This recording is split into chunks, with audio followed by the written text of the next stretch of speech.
Some interviewers thought they could say anything to female wrestlers and walk away clean. Turned out they were wrong. From Sammy Guevara, who faced intense public backlash, I wanted to make sure I did a whole bunch of crazy stuff to stand out, to Jim Cornette and John Laurinaitis, whose reputations almost ended. I was hit by everybody. Johnny, what's going on? What's happening? These are interviewers who crossed the line and instantly ruined their careers. Vince McMahon. When you mention the name Vince McMahon, you're talking about the single most powerful figure in professional wrestling history. The man who turned a regional promotion into a global entertainment empire. But behind that empire lurked allegations that would eventually topple even him. Ashley Massaro was a rising star during WWE's Diva Search era, a woman with genuine charisma and the potential to become a major player. But according to a sworn affidavit released after her tragic death in 2019, McMahon made Massaro's life a living nightmare. She alleged that McMahon sexually harassed her and other female wrestlers, attempting to get her alone in hotel rooms and calling her phone relentlessly. Her then-boyfriend, former WWE wrestler Paul London, corroborated these claims on the Café de Renee podcast, describing how Massaro would come to him in tears because McMahon kept propositioning her to fly on the company jet with him. According to London, Kevin Dunn would pressure Massaro into accepting these invitations, and McMahon would even show up at her hotel room door. Specifically, many times when she would be crying to me because Vince was propositioning her to fly on the jet with them. Like Kevin Dunn, Bucktooth Bucky would be telling her that she has to fly on the jet with him, or that he might, possibly, or every now and then, if she was at the, they'd always put the divas up at like the TV hotel or whatever. He'd be knocking on her door. London didn't hold back on why this took so long to surface. I'm surprised it hasn't come out within the last 10 years. But that just goes to show how afraid people are of that power dynamic, where they're so fearful of losing their job, or, it's like, what does that say about you if you're protecting this 90-year-old corpse with a thong tan line, just because he's a billionaire? When Massaro rejected McMahon's advances, she alleged he began writing her promos, something he never did for female talent, specifically designed to destroy her reputation and career. This was a powerful man weaponizing his creative control to punish a woman who said no. The regret? McMahon resigned as WWE CEO in July 2022 amid mounting allegations and a federal investigation into his conduct. The Janelle Grant lawsuit, filed in 2024, added accusations of sex trafficking and molestation. London himself expressed regret for not intervening more forcefully, describing the wrestling business as an onion of destitution. McMahon's legacy, built over 4 decades, now carries an indelible stain that no amount of money or power can erase. While that moment shocked many fans, it wasn't the only time someone in power crossed the line. John Laurinaitis. If Vince McMahon was the king, John Laurinaitis was his most trusted gatekeeper. As WWE's head of talent relations, Johnny Ace controlled who got opportunities and who didn't. He literally decided which dreams lived and which died. And according to one of WWE's biggest female stars, he used that power in the cruelest way imaginable. AJ Lee was different. In an era when WWE still valued looks over talent in its women's division, Lee fought her way to the top through sheer wrestling ability and unmatched charisma. She became one of the most beloved champions in company history. But in her 2017 memoir, Crazy is My Superpower, Lee revealed a devastating backstage moment. Without naming him directly, only referencing his job title, Lee described how a top WWE executive told her she would never draw money because, in his words, no one would want to have sex with her. This statement aligned with Laurinaitis' known hiring philosophy, which prioritized physical appearance over athletic ability. Reports from the time indicated that his standard for hiring women was whether they were attractive enough to appear in Playboy. For a young woman pouring everything into her craft, being told her worth was measured solely by her perceived sexual appeal was devastating. Yet Lee persevered, becoming a trailblazer who helped launch the women's revolution that transformed WWE's approach to female athletes entirely. The backlash for Laurinaitis came swiftly. He was fired in August 2022 as part of the fallout from the McMahon scandal. The Janelle Grant lawsuit named him as a co-defendant, accusing him of facilitating abuse and making explicit content demands. But John Laurinaitis originally was part of this lawsuit, and now he's not. And this is where it gets really interesting. So in a court file, this is from Wrestling Observer, in a court filing submitted Wednesday to the United States District Court of Connecticut, Grant voluntarily dismissed the case with prejudice as it relates to Laurinaitis. The reason? Laurinaitis flipped on McMahon. And in a statement to Post Wrestling, Grant's lawyers say that Laurinaitis has agreed to provide evidence for Grant's lawsuit against McMahon and WWE. Brandon Thurston, would later clarify that the statement comes from both Grant and Laurinaitis. Quote, John Laurinaitis has agreed to cooperate and provide evidence in Janelle Grant's lawsuit against Vince McMahon and WWE. In May 2025, Laurinaitis settled with Grant and agreed to provide evidence against McMahon, a stunning reversal for a man who once held the keys to the kingdom. His career in wrestling, over, his legacy, forever tainted by his treatment of the women he was supposed to help. While Laurinaitis faced serious backlash, it was nothing compared to what another longtime figure in wrestling had to deal with. Jim Cornette. Jim Cornette is one of professional wrestling's most legendary managers and commentators. His encyclopedic knowledge and sharp tongue made him a fixture in the industry for decades. But when the Fine Speaking Out movement erupted in June 2020, allegations against Cornette and his wife, Stacy, painted a disturbing picture of their time at Ohio Valley Wrestling. Independent wrestler Phil Early broke the silence on Twitter, alleging that when Cornette was booking at OVW, then WWE's developmental territory, aspiring wrestlers faced an impossible choice. According to Early, if talent wanted contracts or TV time, they had to perform sexual acts on Cornette's wife, often with Cornette watching. He described a systematic pattern of grooming that exploited young wrestlers desperate for their shot at the big leagues. Early wasn't alone. Former OVW heavyweight champion Mike Braddock confirmed that Cornette sent Stacy after him to recruit him, though Braddock declined the advances. Other alumni also backed up the claims, describing it as common knowledge within the territory. One account mentioned watching Cornette and his wife chase a teenage hostess at a restaurant, offering alcohol to get her back to their hot tub. Cornette responded to the allegations with sarcasm and denial on Twitter, now X, joking that he was too busy running a pizza parlor from a pedophile ring's basement to respond properly. On his podcast, he admitted that some consensual encounters had occurred with wrestlers, but insisted nothing inappropriate happened. His attorney even threatened legal action against the accusers. But while Cornette tried to redeem his image, the damage was done. WWE had already quietly cut ties with Cornette in 2019 amid resurfacing rumors. Podcast sponsors also dropped him, and his speaking engagements dried up. While Cornette continues his podcasting career, the allegations remain a permanent cloud over his legacy. What was once respect for his wrestling knowledge now comes with an asterisk, a reminder that even the most celebrated voices can hide the darkest secrets. As that controversy spread, the spotlight moved to someone else who had a long history in front of the camera. Jerry Lawler. For nearly 3 decades, Jerry the King Lawler's voice defined WWE commentary. His partnership with Jim Ross became legendary. But there was another side to Lawler's on-air persona that became increasingly uncomfortable as time went on, and that is his obsessive commentary about female wrestlers' bodies, which he gleefully reduced to puppies. While Lawler didn't coin the phrase, he popularized it to the point where he became synonymous with it. Every time a woman walked to the ring during the Attitude Era, Lawler would screech about puppies, reducing talented athletes to objects for teenage amusement. WWE Hall of Famer Kurt Angle described it as the worst idea in the world when Lawler would actually encourage female fans in the audience to flash the crowd. Trish Stratus, one of WWE's most decorated women's champions, spoke about the demeaning culture this created. She described having to reprogram audiences who would chant for puppies during matches, making it nearly impossible for women to be taken seriously as athletes. The women had to sneak in actual wrestling moves while crowds demanded objectification. The reckoning came gradually. WWE's shift toward the women's revolution meant Lawler's commentary style became a liability. He admitted that WWE explicitly told commentators they could no longer call women sexy, beautiful, or good-looking. They had to treat female athletes exactly like male athletes. Lawler himself acknowledged this is probably why he wasn't on TV anymore. In May 2024, WWE released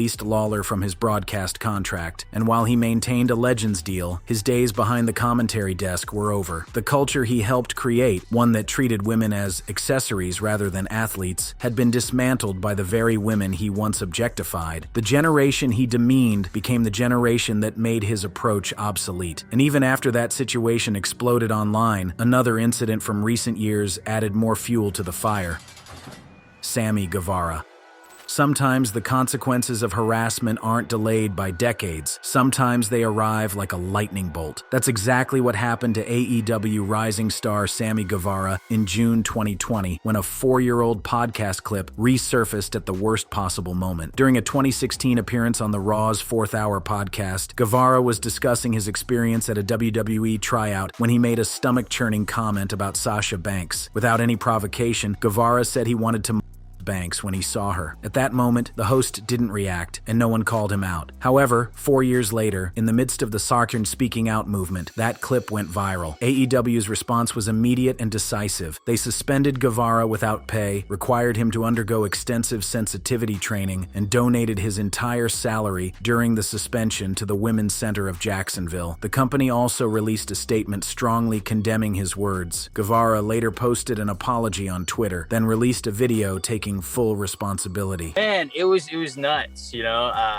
I wanted to make sure I did a whole bunch of crazy stuff to stand out, even wear crazy stuff. His words were gut-wrenching in their sincerity, as he stated that he was ashamed, embarrassed, and heartbroken at the pain he had caused. He acknowledged that in 2016, he thought shock humor would get laughs, not understanding the horror and pain his words represented. What made this case different was Sasha Banks's response. She confirmed that Guevara reached out directly to apologize, and they had an open discussion. While she didn't excuse his behavior, she acknowledged his accountability and expressed hope that the situation could lead to growth and change. She also hinted in a viral video that the incident was probably one of the reasons she left WWE. I was New Japan Wrestling training you. I know that you had left WWE because of the creative issues. So is that the reason? That's what I read. Oh, that's what you read. You weren't there. So no. So what's the real reason? Why would I tell you?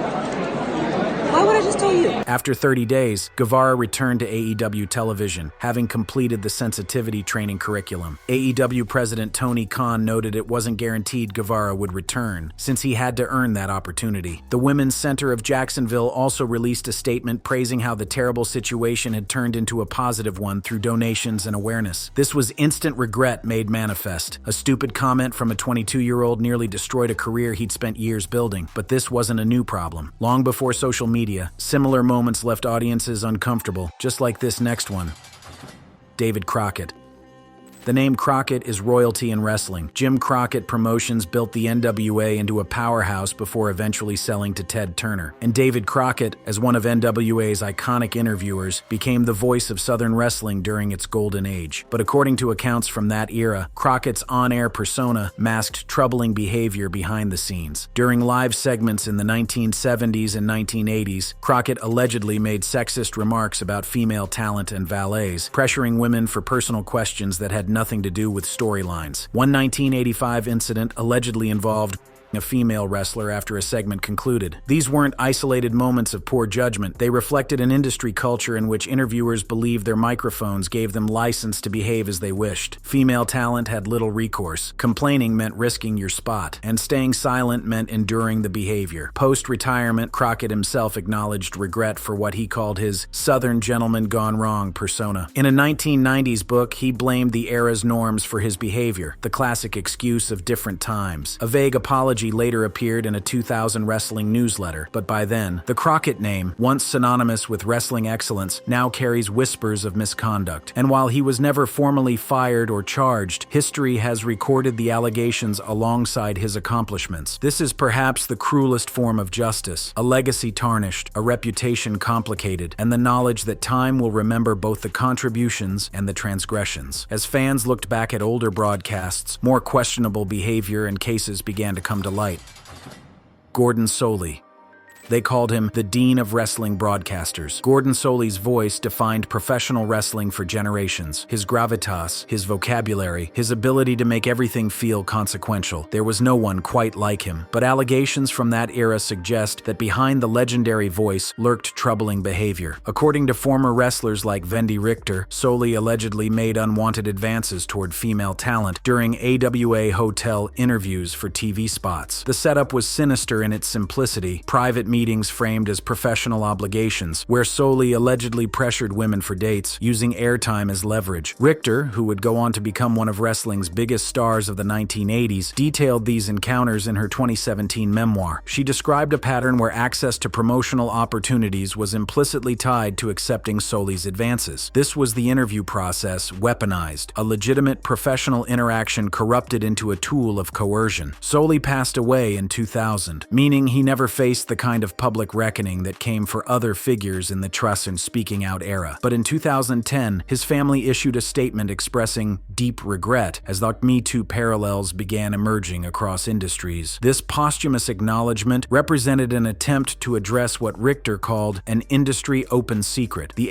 AWA itself folded amid various scandals during the 1980s, and Solie found himself excluded from certain Hall of Fame tributes as his reputation became more complicated. For a man whose voice represented wrestling's legitimacy, the allegations represented a profound betrayal of that trust. Now, even with time passing, the pattern didn't disappear. It simply showed up in different places, just like in this next case. Gabe Sapolsky.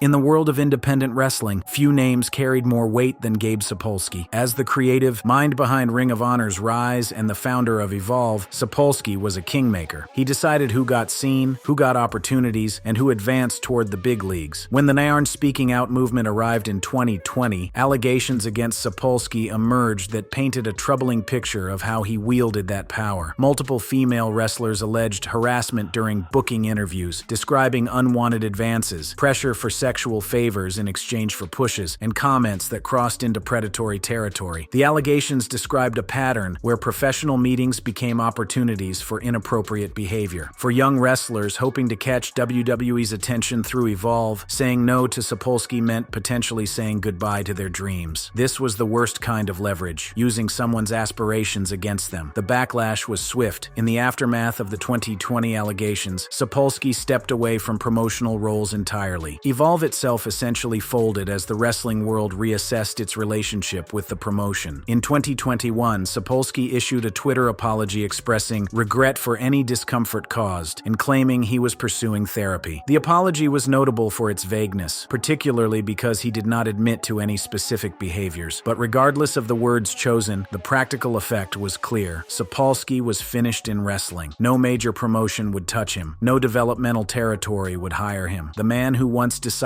careers found his own career decisively ended. What's particularly damning about cases like Sapolsky's is the systematic nature of the alleged act. This wasn't a single lapse in judgment. It was allegedly a pattern built into how business was conducted. When the person controlling your future is also the person making inappropriate demands, the power imbalance makes genuine consent nearly impossible. But not every case takes decades to reach justice. Sometimes the consequences arrive with stunning speed, just as they did in this next case. Scotty Davis. In 2020, allegations surfaced against over-the-top wrestling commentator Scotty Davis. Amy Alonzi, an Irish wrestler, accused Davis of sexual harassment, bullying, and verbal abuse during media segments. She detailed how Davis allegedly used his position handling post-match interviews to isolate her from colleagues, creating negative opportunities away from witnesses. Allegations were detailed and specific. Alonzi described a pattern where Davis's on-camera professionalism masked manipulative behavior behind the scenes. For someone trying to establish themselves in Ireland's wrestling community, speaking up meant risking everything. Yet she spoke up anyway. OTT's response was immediate. Davis was suspended the moment allegations surfaced, with the promotion making clear they took the accusations seriously. There was no waiting for investigations, no protecting the accused while gathering facts. The suspension was instant and public. Davis himself issued a public apology on social media, stating that he deeply regretted his actions and was seeking help. Unlike many who faced allegations during Dr. Speaking Out, Davis didn't deny or deflect. He simply acknowledged his wrongdoing and expressed genuine remorse. The backlash that followed this case ended his commentary career entirely. His exit from OTT was permanent, his presence in Irish wrestling effectively erased. For a scene as small and tight-knit as Ireland's indie wrestling community, there was no hiding, no waiting for attention to shift elsewhere. Everyone knew, everyone remembered. Just like Davis, this next interviewer also faced swift punishment and humiliation. Mikey Whiplash. The British wrestling scene of the 2010s was a revelation. Promotions like Progress, Rev Pro, and ICW created stars who would eventually reach WWE and AEW, but when Sheer Speaking Out arrived, it exposed just how much darkness lurked beneath that golden age. Mikey Whiplash hosted indie talk segments and interviews throughout UK promotions, establishing himself as a fixture of the scene. But multiple women came forward with allegations of sexual harassment, including during promo rehearsals, events that should have been professional preparations for media appearances. Physical abuse allegations were tied to these media-related contexts, painting a picture of someone who used legitimate professional interactions as cover for misconduct. The pattern described was familiar: authority figures using their positions to create private moments, then exploiting those moments. For young wrestlers desperate for guidance on how to cut promos and handle interviews, Whiplash was supposedly a resource. Instead, he allegedly became a threat. During the Fracture Speaking Out movement, promotions like Revolution Pro Wrestling suspended Whiplash immediately. Unlike some cases where allegations led to quiet separations, British promotions made public statements distancing themselves from accused talent. Whiplash issued an apology video, admitting regret for the hurt caused, while denying specific allegations. It was the uncomfortable middle ground many accused figures occupied, acknowledging something while claiming it wasn't what victims described. By 2021, he had retired from active roles amid ongoing boycotts. The British wrestling boom effectively ended with a speaking out. Trust shattered. Fans questioned every promotion, every performer. What had seemed like a grassroots success story was revealed as containing the same rot that infected wrestling worldwide. While Whiplash was able to stay until his retirement, this next person completely faded from the wrestling scene. Jeff Duncan. In the smaller wrestling scenes, places like Canada's Elite Canadian Championship Wrestling, the lines between promoter, talent, and interviewer often blurred. Jeff Duncan, known as The Natural, wore all those hats as ECCW's co-owner and on-air interviewer. When Speaking Out reached Canada in 2020, Duncan found himself accused of harassment during segments he conducted. Female talent described sexist comments during what should have been professional interviews, followed by bullying when they tried to raise concerns. The power dynamic was crushing. How do you complain about the person who owns the company? The accusations depicted someone who used interview segments not just to harass directly, but to create a toxic environment where women knew their concerns would be dismissed. Speaking up meant speaking against the owner, the booker, the person controlling your paycheck and your storyline. Most stayed silent until they didn't. Duncan was removed as co-owner in the aftermath of the allegations, and ECCW issued a statement expressing profound regret for the environment that had been allowed to develop under his leadership. The promotion also implemented new policies, the kind that should have existed from the beginning, but apparently required public scandal to materialize. Duncan himself faded from the wrestling scene entirely. There was no comeback trail, no rehabilitation tour, no eventual return to the business. For someone whose identity was tied to professional wrestling, this represented a complete erasure. What makes cases like Duncan's instructive is how they demonstrate that harassment isn't only found at the top of major promotions. It exists at every level, from WWE to regional Canadian indies. Wherever power imbalances exist, wherever someone controls opportunities and careers, the potential for abuse exists. Although ECCW survived the scandal through accountability, Duncan's personal legacy did not, and this next person also suffered the same fate. Justin Roberts.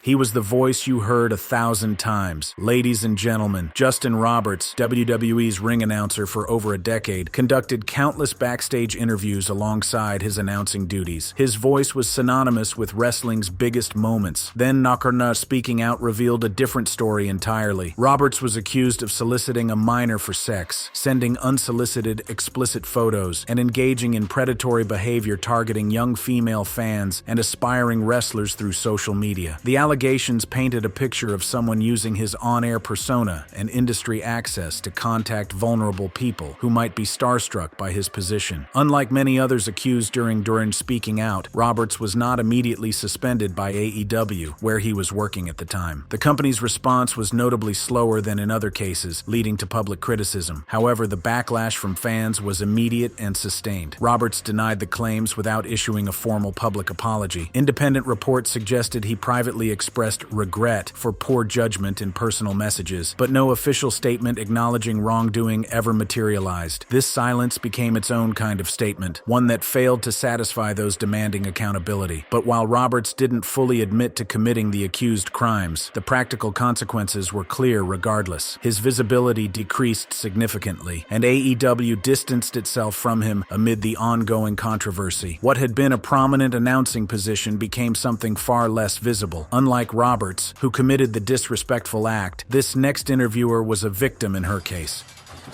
Missy Hyatt. Sometimes this story gets flipped on its head. Missy Hyatt wasn't a perpetrator. She was a victim, and her case reveals just how deeply the rot ran in wrestling's old territorial system. Hyatt was a pioneering female interviewer for NWA and WCW during the 1980s and 1990s. She blazed trails in an era when women in wrestling were almost exclusively valets or eye candy. Interview: Hyatt revealed what happened when she refused to play ball with executives and fellow interviewers who made advances toward her. According to Hyatt, when she rejected these advances, she was systematically blacklisted from promotional segments. Her career opportunities dried up. She was sidelined from the promos that gave talent visibility, essentially being punished professionally for maintaining personal boundaries. This was the wrestling business in its rawest form, a boys' club where women either complied or disappeared. Hyatt didn't disappear quietly. She filed a sexual harassment lawsuit against WCW in 1991, which was eventually settled out of court. This was years before the Me Too movement, years before speaking out, a time when speaking up typically meant career suicide. The backlash for those who silenced her came much later. Eric Bischoff, a former executive of WCW who also worked as an interviewer, apologized in a 2018 podcast for the boys' club culture that dominated the company. He expressed regret over how Hyatt was treated, acknowledging that the environment was toxic and exclusionary. Hyatt herself went on to find success on the independent circuit, proving that talent couldn't be permanently suppressed. Her case became a template for understanding how systemic harassment operated in wrestling, not through dramatic single incidents, but through the slow suffocation of careers, the quiet closing of doors, the collective silence of an industry that protected its predators. Her lawsuit was one of the first cracks in the wall of silence, a wall that would finally come crumbling down decades later. Now, while there were interviewers who faced heavy criticism because they were widely recognized in the wrestling world, there were others who didn't quite make it to the spotlight. The 1990s cover-up. Before McMahon, before Nair speaking out, there were quiet settlements and hushed scandals buried in wrestling's territorial past. One such case emerged from WCW in the 1990s, involving an unnamed media liaison whose behavior at press events created lasting trauma for female talent. During a 1996 WCW press event, framed as an interview session for Monday Nitro promotion, a media handler allegedly harassed Sherry Martel and Luna Vachon. The accusations described demands for private meetings in exchange for promotional spots, using access to media opportunities as leverage for sexual compliance. Sherry Martel, one of wrestling's most accomplished managers, revealed the incident in a 2005 shoot interview. She described being propositioned during what should have been a professional media event, with her television time implicitly tied to her response. For women whose livelihoods depended on getting airtime, this represented extortion dressed as opportunity. The internal response from Turner executives came in a 1998 memo apologizing for oversights in media training. The liaison was fired, though quietly enough that no public scandal erupted. Martel stated the incident almost ended her run, describing how close she came to losing everything because someone in power saw her as an opportunity rather than a colleague. Just like in Martel's case, this next interviewer's identity was also hidden from the public. The Indian wrestling scandal. The wrestling world isn't limited to America, and neither is harassment. In 2023, Indian wrestling exploded into international headlines when Olympic medalists led unprecedented protests against the Wrestling Federation of India and its president, Brij Bhushan Sharan Singh. Among the accused was a WFI-affiliated media official, a press liaison, who allegedly threatened female wrestlers to drop harassment claims. According to BBC reporting, this official participated in media Q&A sessions where allegations were dismissed as fatherly hugs gone wrong, while accusers faced doxing and intimidation campaigns. The protesting wrestlers, Vinesh Phogat, Sakshi Malik, Bajrang Punia, and others, represented India's greatest athletic achievements. These were Olympic and World Championship medalists demanding accountability from the federation that was supposed to support them. Their protests at Jantar Mantar in New Delhi became international news when police forcibly detained them. Vinesh Phogat described to ESPN how officials would reveal details about complainants to Brij Bhushan's allies and how calls were made to pressure women into withdrawing allegations. The media official was allegedly part of this intimidation apparatus, using supposed interview opportunities to threaten rather than inform. The official was later suspended in 2024 following a Supreme Court probe into the allegations. WFI itself was suspended by United World Wrestling, the sport's international governing body, forcing Indian wrestlers to compete under neutral flags. Every case we've discussed so far shares common threads: power, imbalances, professional settings weaponized for personal exploitation, and victims who stayed silent for fear of career destruction. But perhaps the most important regret belongs to the wrestling industry itself. Which of these cases do you think had the most impact on the reputation of the wrestling community? Let me know in the comments section. For more videos like this, click on this next card on your screen.